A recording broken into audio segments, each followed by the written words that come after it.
ஒரு வாப்பா, ஒரு தந்தை, ஒரு கணவர். ஈசா நபியை ஒரு தந்தையாகவும் நீங்க பார்க்க முடியாது, ஒரு கணவராகவும் நீங்க பார்க்க முடியாது. சரி, வாப்பாட்ட எப்படி நடந்துக்கணும்? ஈசா நபிட்ட இருந்து வரலாறு கிடைக்குமா? தந்தை இல்லாம பிறந்திருக்காங்க. அவரும் நிக்காக செஞ்சு தந்தை ஆகல. அப்ப தானும் தந்தையினுடைய இடத்துல இருந்து வழிகாட்டல. தான் தந்தையிட்ட மகனாக எப்படி நடந்துப்பாருங்கிறதுக்கு வழி செய்ய முடியாது. அடிப்படையே போயிடுச்சு. ஒரு தந்தை நடக்கிறதுக்கு ரோல் மாடல் இல்ல, மகன் நடக்கிறதுக்கு ரோல் மாடல் இல்லையே. ஒரு கணவன் நடக்கிறதுக்கு ரோல் மாடல் இல்லையே, கல்யாணம் பண்ணிக்கலையே. வியாபாரம் செஞ்சாரா, செய்யலையா? வியாபாரத்துல எப்படி? அரசியல் செஞ்சாரா, ஏதாவது இருக்குதான்னு கேட்கிறார் அவரு. வரலாற்றுல அவர் எழுதின அந்த நூல்ல, தி 100 நூல்ல நிறைய காரணங்கள் அவருடைய முன்னுரைகள்ல எழுதுறாரு.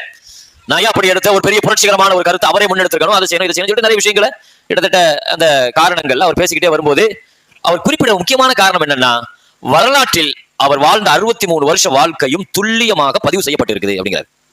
முகமது நபியுடைய வாழ்க்கையில நான் திகைச்சு போறது அதுதான். அவ்வளவு துல்லியமாக பதிவு செய்யப்பட்டிருக்கு வரலாற்றுல.